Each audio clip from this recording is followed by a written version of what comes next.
Hi, if you don't already know me, I am Veronica Williams, and I'm here to talk about Harry Potter and the Sorcerer's Stone. J.K. Rowling has written an instant hit with her first book in the Harry Potter series. Today I have with me Elizabeth Scott to talk about Harry Potter. Hi! OMG, I am just so excited. I mean, I love Harry Potter and Hermione. Oh my gosh, she is my hero. Well, would you like to tell us a little bit about the book? Oh, yes, totally. Okay, so Harry is like this poor little orphan. And what happens to his parents is that, so Voldemort comes and he's like this super bad evil wizard and he blows up Harry's parents. Kills them both and then blows up the house, and then he tries to kill Harry, and then Harry survives somehow, and nobody knows how Harry survives. It's crazy. It's not supposed to happen. He's the only one ever to survive. So anyway, flash forward a little.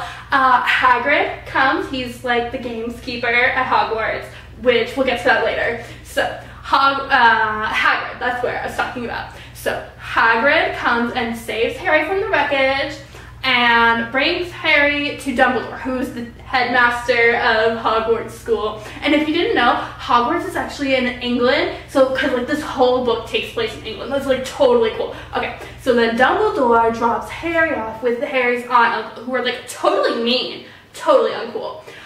They lock Harry up in a cupboard under the stairs, like where you keep your coats and stuff. And then, okay, this is where it gets weird. A couple days before Harry's 11th birthday, turning into a big man, he gets a letter from Hogwarts, but we don't know it's from Hogwarts yet. It was delivered, and then Harry's totally stoked because he's never had a letter before. This is his first letter, and he's totally stoked. And then Uncle Vernon's no, you can't have any letters. How do they know you're under the stairs? Because it was addressed to Harry in the cupboard under the stairs. And then, Vernon keeps destroying the letters because Harry keeps getting the letters. And then Vernon keeps destroying them, so then Vernon's getting way paranoid. So he takes the whole family and moves them to this remote little island shack. And then it's Harry's 11th birthday. Midnight, Harry's birthday. He, all excited. He's 11, not that he's gonna get anything, so that's kind of a downer. So then Hagrid comes back, breaks down the door, and then tells Harry he is a wizard. OMG, did not expect that at all. Way cool. And then Vernon's no, you're not taking him to this school. And then Hagrid's yes, I am. And then, so Hagrid and Harry go, and then they go to this wicked cool place called Diagon Alley, and they buy all of Harry's wizard stuff, his wand. See, I have a wand too. Oh, and I totally forgot to mention, when Voldemort tried to kill Harry, he gave him a scar like this, a lightning bolt. I got it into myself because I'm so in love with Harry Potter. He is my future husband. Okay. So, flash forward a little bit. To get to the platform where the train goes to Hogwarts, you have to run through a brick wall. Wow. So then Harry meets his future best friend, Ron Weasley, because Ron's mom tells Harry how to go through the barrier. So sweet. Love Molly Weasley. So sweet. So then Harry and Ron sit with each other on the train, and they're instant BFFs. So fast forward a little bit more through the train ride. We get to Hogwarts, and then Hagrid is there again, and he takes all the first years across the lake in the boats. So then they get sorted into these houses, and these houses are there's 4 houses. So you have the good guys, I like to call it, the brave and honest is Gryffindor. That's what Harry's in. You have the kind of the cunning, the snake-like almost Slytherin. Then you have the super dorky smart ones, which are Ravenclaw, know-it-all. And then you have Hufflepuff, and no one really knows what Hufflepuffs are good at. I mean, I guess they're good finders, but I mean, that's about it. So, flash forward a bit more. There's a Sorcerer's Stone. Obviously, I mean, that's what the book is called. A Sorcerer's Stone is kind of like this stone that when you hold it, everything you touch turns to gold. Like, rad, right? You get the Elixir of Life, which makes you immortal. But you have to keep having the stone in order for this to happen. So Harry finds out that Snape, one of the teachers there, is trying to take the stone. I mean, like, totally uncool. And so Hermione, which is his other BFF, super smart, really big inspiration to all of us. They go into this forbidden corridor and find this 3-headed dog named Fluffy, which is actually Hagrid's pet, so he's actually not as scary as you think, but, I mean, it's kind of still a little scary. But the only way to get Fluffy to sleep, to not kill you, is to play some music. So that's what they're doing. They're playing music, la la la la, and then they go down, and then they get trapped into Devil's Snare, which is like this plant that will suffocate you unless you, like, relax. And then it'll suck you down into the next part. And then, like, they have to go through all of these tests.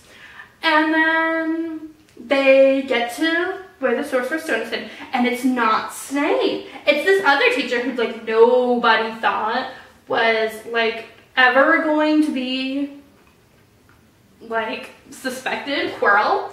He was like this timid, shy teacher, and it turns out he's been drinking unicorn blood to have Voldemort on the back of his head. Like, whoa. And then, so Harry touches Quirrell, and then it totally makes Quirrell crumble to bits, because, you know, Harry has the power of love. And then, that's Harry Potter and the Sorcerer's Stone. Can you tell me why you believe? The book has so many cool quotes. Like, one of my favorites here, I wrote it down so I would not forget. Okay, so one of my favorite quotes is the first line in the book. It's called, Mr. and Mrs. Dursley of number 4, Privet Drive, were proud to say that they were perfectly normal. Thank you very much. I mean, that's like my favorite quote. Yes, well, would you mind telling us all why you believe Harry Potter is the best new upcoming series? Oh, okay. So it's the best series for like 3 reasons mainly.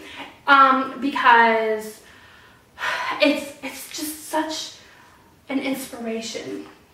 It's such an inspiration to the youth. And it's written for everybody. Anybody can read it. It's amazing. And third, well, J.K. Rowling really connected it to her life. She's very, what's the word I'm thinking of? Relatable. She's very relatable. Well,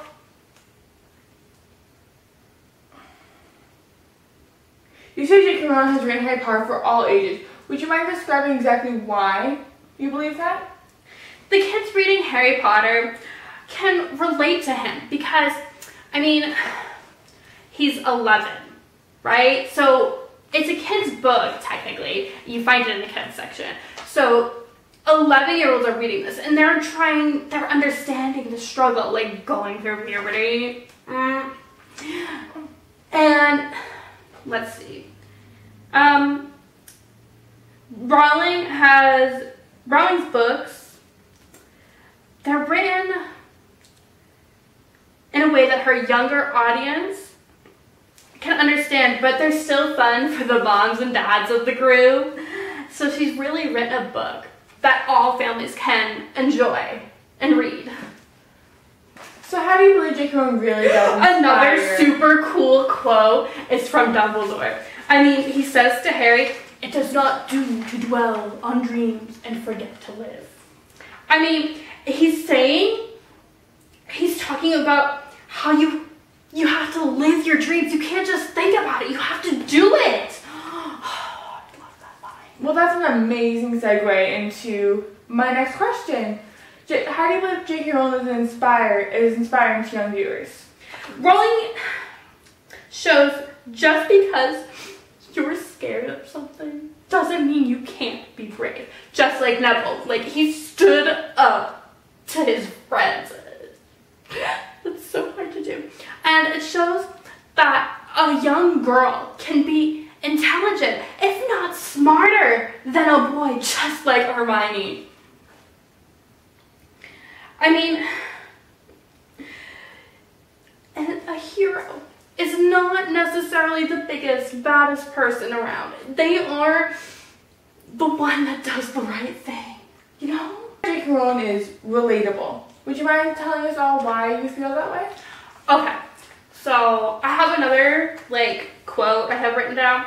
So, J.K. Rowling is super relatable because, I mean, she puts different aspects of her life into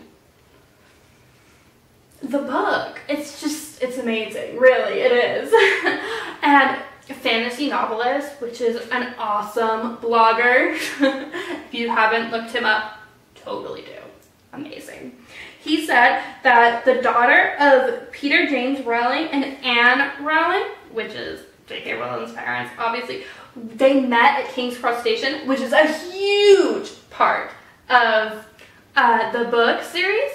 So, and then where she meets Ron, but she grew up in Gloucester, or Gloucester. I'm not exactly sure how to say it, but she based Ron Weasley, Harry Potter's best friend, off of her best friend named Sean Harris. And then she also based all of her teachers off of the real teacher, like all the professors at Hogwarts, she based off of her real teachers. That's amazing. So what do you feel is the... I love when the Sorting Hat says, "You belong in Gryffindor, where dwell the brave at heart. Their daring nerve and chivalry set Gryffindor apart." That is so why I'm a Gryffindor, because, you know, I'm just so brave and outgoing, you know? Well, that's really fascinating. But what would you say to people who believe that Harry Potter is going to turn their children into Satanists? People tend to believe that Harry Potter is causing children to become Satanists because it's a story about witchcraft.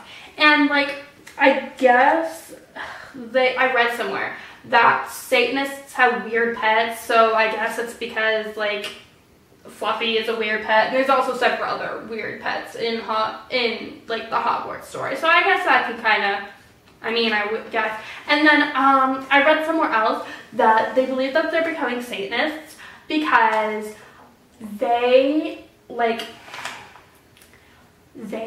have so many different languages in Harry Potter. The books have different languages, and Satanists like their kids to be well versed in all languages. But I mean, just because you read a book doesn't mean you're automatically going to be what that book is. I've read Harry Potter, and you can clearly tell I don't believe I'm a wizard. I mean, look at me. Do I look like some weirdo that's gonna walk around believing they're a wizard and chanting spells at random people? I mean, no. Thank you so much. Thank you. Okay, I'm off to Hogwarts. It is safe to say that even with this opposition, this fantastic series for all ages will be enjoyed for many years. Harry Potter is a tale of magic, love, and true sacrifice that we all have to remember. As Professor McGonagall would say, he'll be famous. There'll be books written about Harry. Every child in our world will know his name. I have to say, this is going to be a book that is remembered for generations to come. This is Veronica Williams, signing off.